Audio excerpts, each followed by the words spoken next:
gentlemen, we're back. Did you miss us? I hope so. I did. Anyways, back from Japan. Like I said, we'd be back in May. We are back. I'm still the champ. It is May. Mostly because we didn't do a prediction show. But consolation prize, I'm pretty sure I would have been 100% on that when we recap Backlash. I think everybody who won, I think with the exception of Braun versus Roman, I think I like mentally picked to win. I couldn't tell you because I didn't think about it one bit at all. I was thinking about it. I always think about it. But this is a shoot from the hip night. Mostly because I'm just getting back from Japan and the Caps game is on. And quite frankly, NHL hockey, the Stanley Cup playoffs outweigh this podcast. So, sorry, it's going to be a short and quick one. But first, from our sponsor, Loot Crate Unboxing. Well, Slam Crate Unboxing. And, you know, we would like them to actually sponsor us, but... God damn it, Nelson. Ooh, what is this? This is...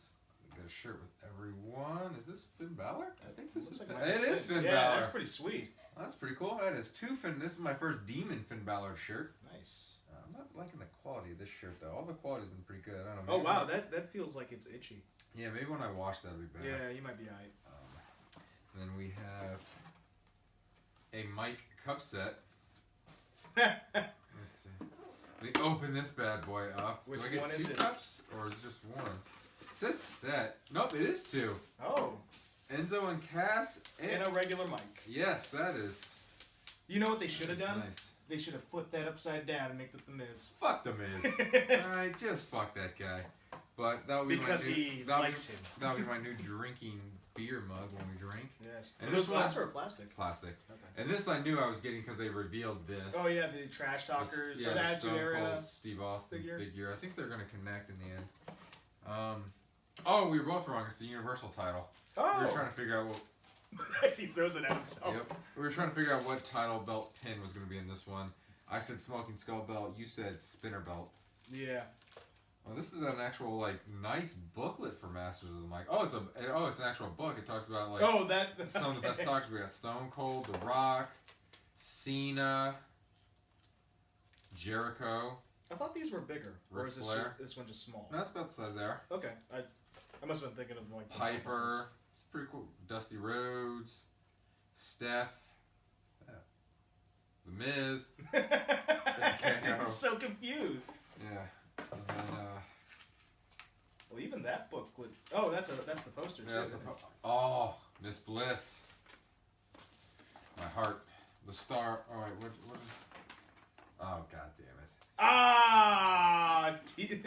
Fuck The Rock. You could always just cut it in half and put up the Alexa Bliss part. That's what I'm going to do, because fuck The Rock. That's pretty good. The Slam Crates I've enjoyed. The Slam Crates seem I've like not they're... gotten a Slam Crate and been like, it's kind of a bust. They're more or like they're more consistent. Like the worst T-shirt I got was that Enzo and Cass one. I just gave it to Sean. He loves it. Yes. Mm. Hopefully, I will be subscribing to the next one because I was like, that next theme sounds pretty cool. Factions, in case you're wondering. DX. I'm predicting DX, NWO. Well, they said a few. DX is definitely in there. They said the 4 Horsewomen's in there for some reason. I'd rather the 4 Horsemen. No offense to the women. And then but... who else was in there? I just heard it on the Jericho podcast too. I can't remember how well. Ah well. So let's pop into the podcast right away. Couple of things to take care of. You posted this. Billy Corgan is going to buy the NWA. No, apparently he has bought it. All right. And all I can think is, the WWE doesn't own it already? It's a weird... I know it's a weird entity. I think this is a new NWA, not the... the way the article was written, it's I talking don't about know. it. Yeah, it was saying it was like the NWA. Well, the NWA back in the day wasn't... It was an organization of the Southern Territory. Oh, yeah, I know. It wasn't like its own thing. Yeah, so whenever like a story like that comes up, it's always confusing to me because I don't 100% understand what this person's buying. And then the article was talking about all this other stuff. They mentioned all the great NWA champions like Flair and Sting and all them. I like how neither one of us is wearing a WWE shirt today. Actually, this is a WWE shirt. Is that? I thought that was a TNA shirt. This was the very last Kurt Angle T-shirt the WWE put out before he left. I'm wearing American. This is when he was. This is when he was in ECW. Which I actually bought from the New Japan Pro Wrestling store in Tokyo, just across the street from the Tokyo Dome. I did not get to take in a show though, because they were out of Tokyo while I was in Tokyo. That would have been too perfect. Yeah, I did a lot in Japan. Watch our other podcast, which will be linked at the end of this video. Yeah. To hear all about my adventures in Japan. And did I get arrested? Did I cause an international incident in Canada? The answers may surprise you. That's called a tease, Nelson. Speaking of getting arrested at airports, X-Pac. Yeah, I did not get the lowdown on the latest because he had like methamphetamines, all kinds of shit on him, and he was arrested with the intent to sell. Because all I saw was that he went missing for a good while, and then I saw an article today. I didn't get a chance to really read it because I didn't really particularly want to. He was incarcerated. Yeah. So yeah, sucks for him. I never liked him anyways. Gotta fix my title.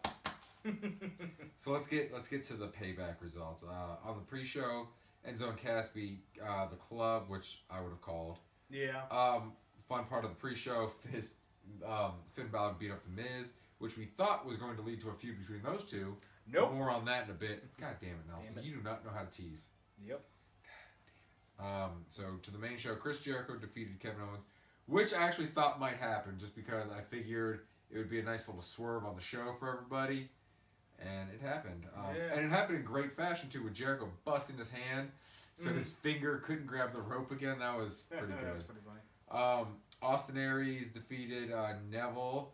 The only thing I'd have gotten wrong there was the DQ, because I thought this is when Austin Aries was going to win the title. Yeah, yeah. But I'm going to make one of my long-term predictions, which isn't too long-term. Aries wins it at SummerSlam. That's not too far away. I think since he didn't win it at Payback, I think he's going to win it the next of the big four. Well, seeing as how it seems like they went back to the one pay-per-view a month model, that seems about right. Yeah, because Raw will have one more pay-per-view before SummerSlam. So maybe Neville escapes again. So the Hardy Boys defeated Sheamus and Cesaro with Jeff Hardy losing a tooth. Oh, yeah, I saw the picture of that. I was like, oh, that looks so gross. Yeah, and then Cesaro and Sheamus turned heel at the end. And this one... This was going to be like my shot in the dark prediction had we done the prediction show, but I would have called Bliss, so I was going to go with my heart, not with my head. And she won it. And she did. I could not have picked that one. That was one of the few times where me and my son differed on opinion, and he was mad at me. I was like, yes! And then we'll get to it when we talk about Raw briefly, but her promo she cut on Raw to kick it off. Oh, yeah, and I missed it. I said this a long ago. She's the best heel in the company right now. By far. Easily the best female heel in the company. And best female on the mic by far. I think her and Miz and KO are the top three heels right now. Yeah, I would agree with that. Seth Rollins. Rounding it out would be Neville. Yeah. This one I probably would have gotten wrong. Seth Rollins defeating Samoa Joe. I thought Joe was That was quite surprising, actually. I thought Joe was going to win that one. Yeah. Just because Seth got his revenge on Triple H at the pay-per-view at WrestleMania. And I thought Joe was going to beat him up and maybe a little help from Triple H. And we're going to see like a run of Seth Rollins losing to Triple H and Joe until SummerSlam, which is when he'd go over. But he went over here. Yeah. Bray Wyatt won the House of Horrors match, and I don't even know. I don't have an opinion on the House of Horrors match. Like, I didn't hate it. It was literally exactly what Edge and Christian had described on their podcast. And I was like, I don't know what to think about it. I didn't hate it, but I didn't love it either. And I feel like the whole part in the house was just pre-recorded, which, you know, it's probably... It was pre-recorded. It was nighttime outside there. Oh, yeah, that's right. The pay-per-view was in California. Yeah, I keep forgetting that. I'm like, yeah, all right. But that's probably why. That's probably why. Like how Randy rolled up there in a limo with no shirt on. Yeah, I know. For a good chunk of that match, I thought he was wearing no shirt but dress pants. They were jeans, at least. So weird. Yeah. And then the surprise of the night, Braun Strowman defeating Roman Reigns. Thank you, Strowman. Yeah. Hashtag. Oh, man. All the fans were just cheering. And I love the meme going around. It's like it shows the battered and bloody Roman Reigns and goes, "Do they like me yet?" Well, I know you got worried a little bit too in the middle. You're like, oh God, please don't do the Cena shit with the "Let's go Roman, Roman sucks" chant. Then I had to clarify. They're chanting "Let's go Strowman." Yeah. Roman sucks. 100% on Strowman. Yeah, it was kind of like us. Like if they do the "Let's go Cena, Cena sucks" chant for Roman, that'll convince Vince that enough people like fucking Roman Reigns and push him more. No, I think right now there's so much vitriol toward Reigns. I really don't know outside of to actually turning him heel what could save his career. The only thing that I think of, and at this point I don't think they're turning him heel. I think the only thing that can save him is if he just starts jobbing. Like if he just goes on a massive losing streak. Oh, you mean like the year-long losing streak for Cena? Yeah. Except it probably would have to work. He'd have to be a lot bigger profile. But he's got to lose clean. Like he's got to continue to lose the Braun, then he loses the Brock, and people just beat him. Mm-hmm. And if that happens, maybe you get the underdog effect. Because I mean, it didn't have to work for Stone Cold, but they did make Stone Cold the underdog. Mm-hmm. But at the same time, Stone Cold's personality helped too. Like, because they tried to do the Stone Cold route with the Authority against Roman Reigns, and it didn't work. Where, surprisingly, it worked for Cena. So that's how you know Roman Reigns is poison. That if the Cena versus the Authority worked out for Cena, but it didn't work out for Reigns. It worked out for everybody but Reigns. I'll tell you one thing, one of the biggest pops during the Authority thing was when Dolph Ziggler won at Survivor Series. Oh, yeah. And they still didn't fucking push him. Yeah. I don't know what Ziggler has to do to get a push. Like a legit push. Not just like moments of where he has the IC belt for a month or two, or he has the World Heavyweight title for a couple days. Before Who does he have to blow? Yeah, exactly. Because it's almost to that point. Because that man, like we were at when he won the #1 contendership match in DC. Mm-hmm. That was a huge pop for him. And that, like, most of that crowd were people who had never been to a wrestling match because they were just free tickets for the military. Yeah. Shit, our whole section was being led cheering by my son. They were like, all right, this kid's cheering for Dolph Ziggler. We're cheering for Dolph Ziggler. Which, again, as we mentioned on this podcast, great dad moment for me when Ziggler came over and gave him a hug and said, I heard you the entire time, buddy. God, I almost forgot about that. You know what? Ziggler could, like, murder somebody in the middle of the ring. And just for that moment that he gave my son. It'd be like, he's not guilty. Yeah, he's good. He's good. I'd defend him. I'm a lawyer. I passed the bar. And all that means is he just hopped the little fence with a title belt and tried to cheap shot somebody. No, I put on my red glasses, get my cane out. All right. Murdoch that shit. So moving on to Raw, as I alluded to, because I know how to do a tease, Nelson does not. Alexa Bliss just fucking ripping a promo on everybody. God, she's so good. And she was like, Bayley, I looked into the crowd and saw your family crying. You didn't see it because you were on the mat. So good. Oh my goodness. She's such a bitch. I fucking love her. Oh man, that's not even hyperbole. I legit love Alexa Bliss. If she were single, because I'm not a homewrecker anymore. As he takes a swig. That stealing the show and your girlfriend shirt, I should owe. Because that described me to a T, 3 years ago? Yes. Wait, I thought you had that shirt. No, I never got it. Remember, I had it in my hand at Hot Topic, and I decided not to buy it because I was poor at the time. I told you. I regret that. I don't have many regrets in my life. And it's sad that one of my biggest regrets is not buying a fucking t-shirt. But I'm rich now, so I don't worry about that.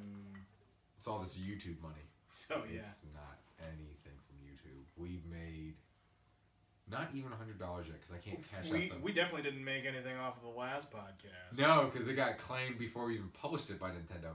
Which you know how many emails I got from that? Really? Oh, yeah, they claimed a bunch of shit on there. Dude, I got definitely like at least 8 notifications. We need to start doing the Jim Sterling approach. Whenever we do a Nintendo video, we need to do some other copyright shit. Like, you should have done the fucking Eric Bischoff theme. Because I want to do the Jim Sterling thing. Whenever we do Nintendo and we know we're going to get copyright claim, I want to do another copyright thing. That way, they can fight over the money. I didn't know he did that. So now that I know that...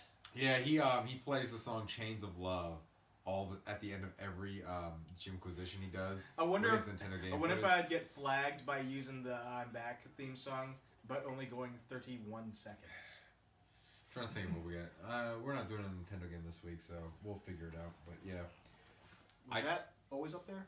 that happened when he's pointing out a nail pop. Okay. That happened when they were pounding in the boards for the kitchen. Yeah, Got sorry. The kitchen floor. I just noticed that. I'm like, what the hell is that? Yeah, I just gotta push that nail back Okay. up and then throw some plaster over it. It'd Cool. be good. Yeah. So beautiful, and then we had an 8-woman tag with Bayley getting DDT'd again. I'll tell you one thing. I wonder if that's the WWE reacting because when Alexa Bliss hit that DDT on, was it Naomi? Yeah, I think And so. did get the pin, and Stone Cold Steve Austin, did he tweet it or was it on his I think he tweeted it. I think he tweeted it. It was like, a DDT doesn't finish anyone off anymore. Since then, that's been Alexa's finisher, and it's been finishing Well, people off. I think she needed a finisher that wasn't like a submission or a top rope. Yeah. So, rocking So that the kind of DDT, that kind and of rounds she it out. sticks it. Oh yeah, God man. damn, Jake the Snake is applauding in his grave. I feel like it looks even more vicious because she is so much shorter than everybody else that she can kind of like throw a swing in there and it not like jerk anybody's neck and I make ain't it seen look even a vicious. DDT that pretty since fucking Raven's Even Flow. Though, I know this is going to sound blasphemous to old school wrestling fans. Raven does the prettiest DDT. Sorry, Jake. I like your DDT where you smack the side and drop them. But goddamn, that Even Flow of Ravens, that is like poetry in motion. Wasn't he like the... Then that's a different wrestler. I Wasn't Jake the Snake the first guy to rock that? I don't know if he was the first guy to rock it. He made it famous. All right. So that's his claim to fame, and then Raven perfected it. Raven did perfect. Goddamn, so good. And then... I'm going to watch some old Raven footage. And then Alexa Bliss reinvented it. Yep. It's like a swing. Then we had Luke Gallows defeat Enzo Amore. That feud's dead to me. I don't care.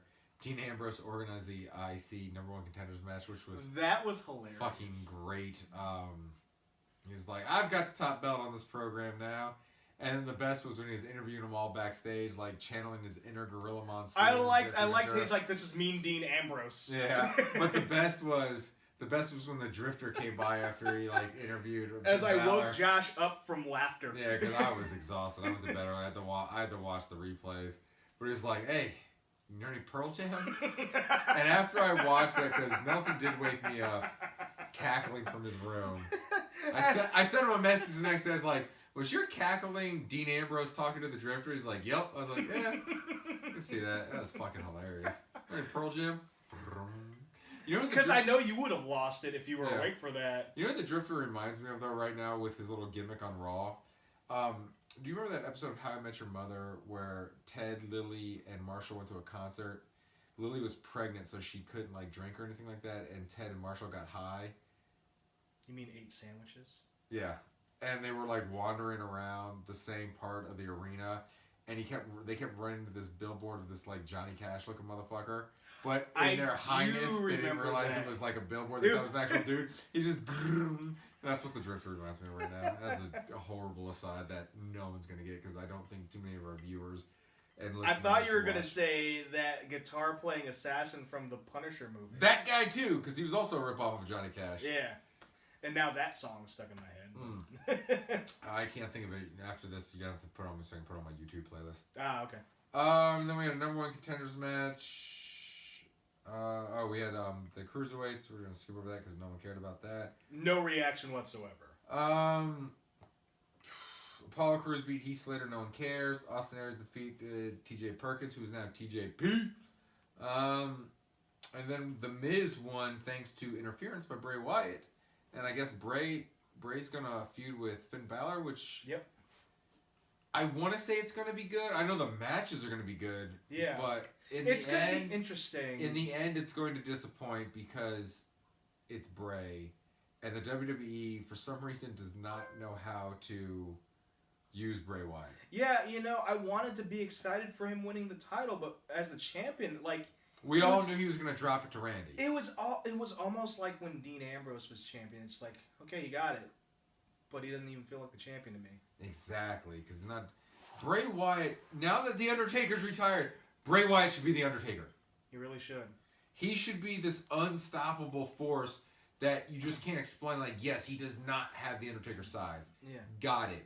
But he has the Wyatt family. He has this mystical power that he can make. In the same vein as the Undertaker. Yeah, exactly. He should be dominant. Which is actually kind of why I'm a little disappointed that they're doing him versus Finn Balor so soon. Yeah. Just a little bit. Because, I mean, that's something that I would have liked to have waited to see. I don't know if we waited too long. No, maybe not too long. But, like, maybe till, like, after SummerSlam. I don't know. I think Bray Wyatt's spoiled now. Like, his whole gimmick's spoiled on me. Like, whenever I see him in a feud, I don't think he's going to come out on top. Because he's not going to. Because they don't book him. Exactly. Right. Which is why, like, I like Bray Wyatt. Mm-hmm. I like the way he wrestles. He's great on the mic. And I don't care about him. Yeah, because I just know, much like I've gotten that way with Dolph now. Dolph's my favorite guy on the main roster. I don't care anymore because I just know they're going to squander him. Yeah, they just don't use them, and they make you not care, and it's unfortunate because those are two guys that are very talented. They're so talented. And then we push shitty people like Baron Corbin, who is getting D-pushed apparently. Good. So we moved to SmackDown. Oh shit, I fucked Wait, up. weren't you high on Baron Corbin? No, I just wanted to do that because you hated him. Oh. No, he could have been good because he was a good heel in NXT, but they squandered him early. They didn't do shit with him. Again, a guy who has a lot of talent that they fucked over. So Jinder Mahal beat Sami Zayn. I missed that because I was working on my deck. My deck is finished. It looks beautiful. I heard it. I was helping with the deck though. Yep. I wasn't paying attention to that. And then Ty Dillinger defeated Aiden English. Aiden English is a crybaby now, which I hear from my sources within the WWE that this is mocking Morello for whining about JBL. And he made the list for whining. That was fucking hilarious. Yeah, that was pretty funny. If it, like, crybaby English, if that's his gimmick, I feel like he might be able to make something out of it. Maybe? No. I don't know. No. The only crybaby who's ever made anything out of it was Chris Jericho. That's because he's Chris fucking Jericho. Mm-hmm. Well, I mean, I just haven't seen a lot of Aiden English's work, so I just don't know. He's a good wrestler, but I mean, the crybaby gimmick, you've got to have a certain kind of personality to pull that off. He made me chuckle a little bit, but I only saw like a tiny sliver. I basically only saw it when he made the list. All right. Let me explain this to you one more time. I'm going to make this as simple as possible. He's not Chris fucking Jericho. He's not going to pull it off. Right. Only one man in the history of wrestling has pulled off the crybaby, and that was Chris Jericho, because it's Chris fucking Jericho. Seriously, right. Think of anybody who's had a crybaby gimmick who's made it. I can't even think of it. Exactly, because they're dead to everyone. Going back on, Dolph Ziggler got a win. That's a rarity these days. But given who he was wrestling, if he didn't fucking win against Sin Cara, I'd have thrown my fucking remote to the TV. That means he's quitting.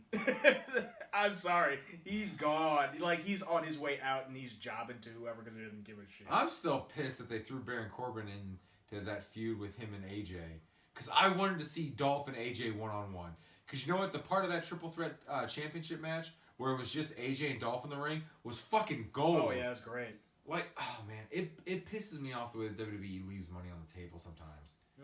Because it's like I said, I don't get what Dolph has to do. Because every time he gets a big moment, he gets one of the loudest pops. Because the fans want, like... I think the fans are growing tired of Dolph because we just know they're going to fuck him in the end.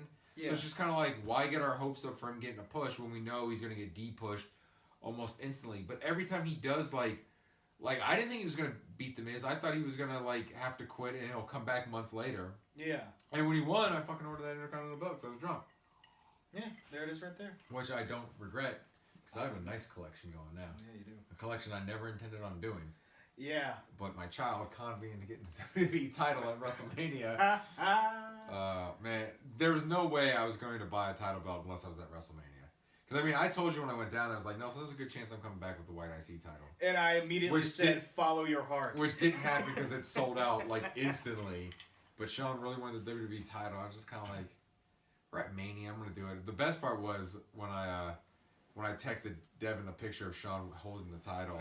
I was like, he got me to buy it. And Devin's response was, well, you only live once.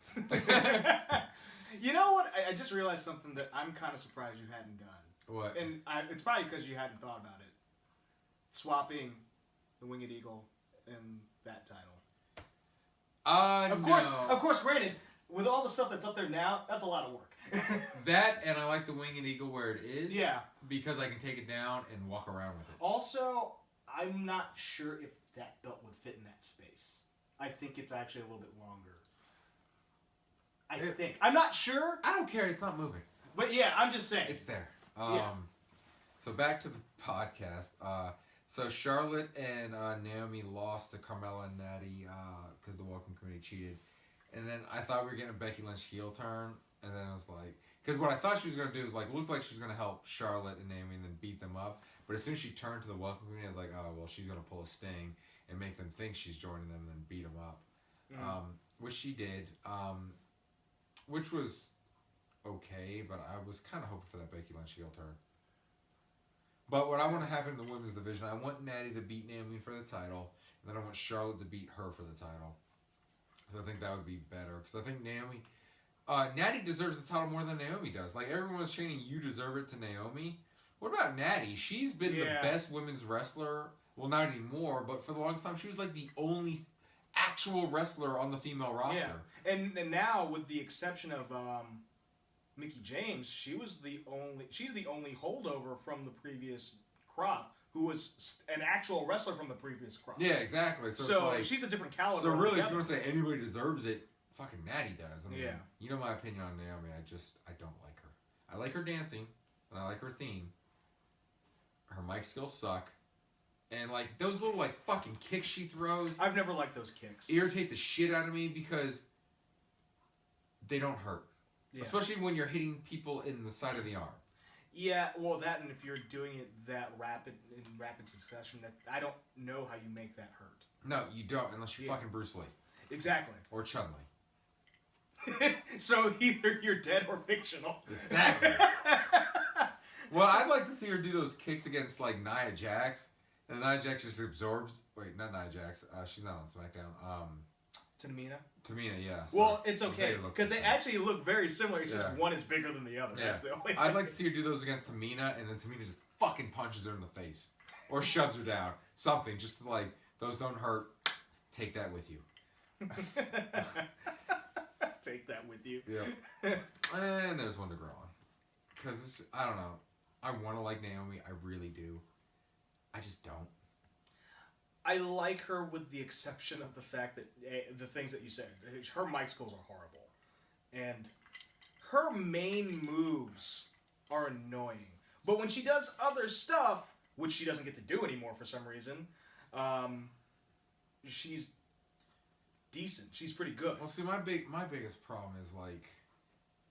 She used to do the freaking Superstar Press, if I remember correctly. There's nothing special about her. Like, legitimately, there's nothing special about her. And for me, for you to be a champion for me, there's got to be something special about you. Mm-hmm. You have to have that je ne sais quoi, as the fucking French would say. And by the way, because I flew Air Canada, I am so tired of hearing Canadian accents and French-Canadian French. Because holy shit, on that plane, going to Japan, it was in Chinese, Japanese, English, and French. And when you're trying to watch a movie and they interrupt your movie mid-flight for an announcement, and you have like 10, 15 minutes worth of announcements because they're doing 4 fucking languages, it's annoying. And I had this fucking Canadian family sitting behind me on the way home, and they had like legit like Newfoundland, straight up stereotypical Canadian accents. Oh, eh? Oh my god. I want to fucking strangle all of them. Oh! I heard Japanese for 2 weeks. Didn't bother me one. 2 13-hour flights hearing French and then Canadian accents. Holy shit, dude. Wanted to murder every Canadian I saw. I'm sorry, eh? Every single one who was like super... yes, I would like to. That's the only good thing about being like held hostage in Canada. Was I got some Timmy Hoes. Goddamn, so good. I wish we had one close by. Yeah, I enjoyed the cured coffee, but I know it doesn't compare. It's not the same. It's not as fresh. It's good. I would like to try the donuts. I've heard so much about them. They're so fluffy and like lighter than air. They like float off your hand. You hold them tight.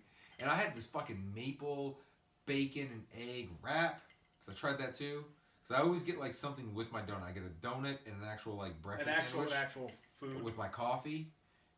And I don't even like cream-filled donuts. And I accidentally ordered a maple cream-filled donut.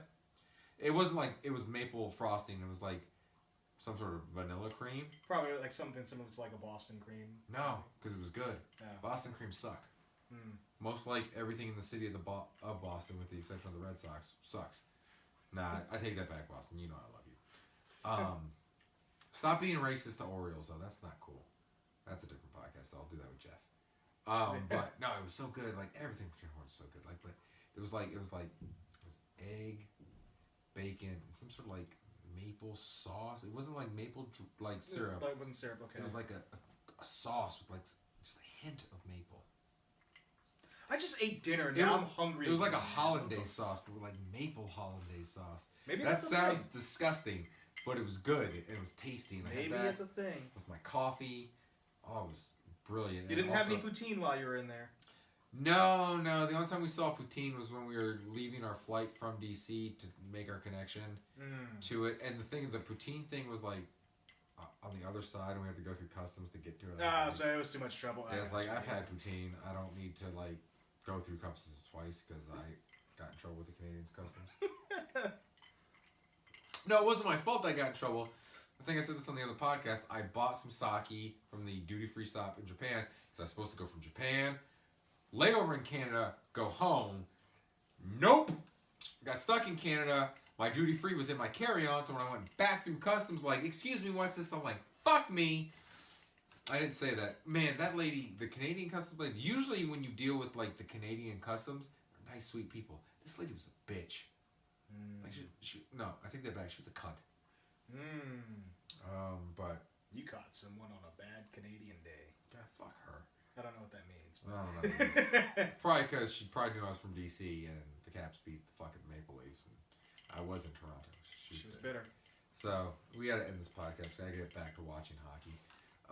And I'm hungry again. Yeah, so. Kevin Owens beat Chris Jericho for the United States title on SmackDown. Which I could have told you that was going to happen. Yeah, when they scheduled that rematch, I knew it was going to happen. My thought is, like, they gave Jericho the title for 2 days, which I guess is like, hey, before you go on tour, here's this title because we appreciate you.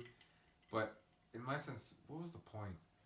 Well, like, I mean... I always hate those, like, quick title changes, like someone wins it and then loses it, like, oh, the yeah. next night. That's really shitty. But I do have a theory about that, and...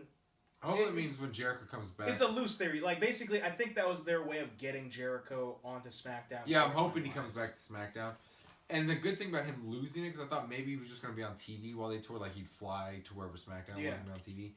But I was like, I didn't really want to see him and AJ feud again, because we already saw that. And given, like, AJ's age, because, yeah, he's new to WWE, but he's in his late 30s. Mid to late 30s, something like that? He's older than us, so he's late 30s. I think he's 36. Okay. Yeah. Might be older than that. I know he's older than us. We're 34. Well, you're not 34 yet. You will be 34. It's April now, so you'll be 34 in 3 months? Yeah, 3 months. I know I've gotten to the age where I had to think, how old am I going to be on my birthday? Yeah. That's Alzheimer's. You need to have that checked out. Nope. But yeah, so it's like I don't want to see AJ repeating feuds for the most part, especially against someone like Chris Jericho. I don't need to see that, but I was looking forward to AJ and Kevin Owens, and I do love Kevin Owens' new Face of America gimmick. Oh yeah, that's fucking brilliant. The graphic on the stage is hilarious to me. It's the big old face. It's a big awesome head. I'm glad to see Kevin Owens got it back, and can't wait to see him feud with AJ.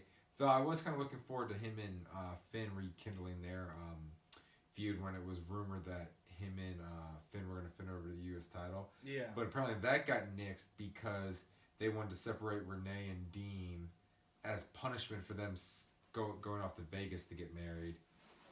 WWE doesn't like it when their talent marries each other unless you're Triple H and Stephanie. Yeah. Which, by the way, I had missed Stephanie's appearance on Jericho's podcast when he was doing it on the WWE Network. I didn't catch it when it originally aired. I watched it the other day. Oh, okay. I do like how she was talking about how her and Triple H started dating. She's like, well, my dad was always kind of like, you should date a guy like Triple H. And then Shane would chime in, but not Triple H. And then my dad would be like, oh yeah, not Triple H, but a guy like Triple H. Yeah, they talk about that on Triple H's DVD, which is on the network as well. Yeah. Because it's funny, because they both are talking about how Vince gave his approval and then took it away. Yeah. I'll tell you one thing, though. They're a really good couple because they were, I think it was ESPN who did it. They almost did like the Newlywed Game where they separated them and asked them questions. Yeah. They went like 9 for 10. Like, and the That's one not they bad. missed was, I can't remember what the question was, but it was almost trivial. But like everything else, they were just like bam, bam, bam. I was like, good for them. Because I know like some people have a problem with Triple H. Everything I've seen about him, he seems like a cool guy in real life. Yeah. Stephanie seems like a sweetheart. Mm-hmm. Though I will never stop picturing her as a bitch just because her character's so good. Yeah, she's so good at her character that it makes you not like her in real life. Exactly. You got to like take a step back. Yeah, you got to remember, wait, this is a character. This is not the real person. Yeah, because after watching the Jericho thing, like it suggested a bunch of different like interviews she did on behalf of WWE. She was on Rachel Ray's show, and some other dude who's on the Rachel Ray show asked her, like, do people confuse your character? She's like, it happens sometimes. Like, we were at Children's Hospital one day doing this whole thing, and I was just hugging everybody, just like, you know, that. And then, you know, a friend of mine who was with a friend at the Children's Hospital just were there, and then they were at the show that night, and the friend who didn't know me, like, went to their friend, is that the same lady who was at Children's Hospital hugging all those kids earlier? But, no, I don't even know how we got on that topic, but yeah, good times. Yes. So that's where we're going to end the podcast, because I do like to end things awkwardly. It's fun. That's how I end relationships, too. I'm a bastard. Oh, my goodness. I'm going to drink myself to sleep tonight. Already, you do that. Especially if the Capitals lose. Oh. So for holding me hostage, I'm no longer saying good night, Canada. Good night. Who's going to be in my new country of choice? Philippines. Good night, Filipino. All right, that works for me.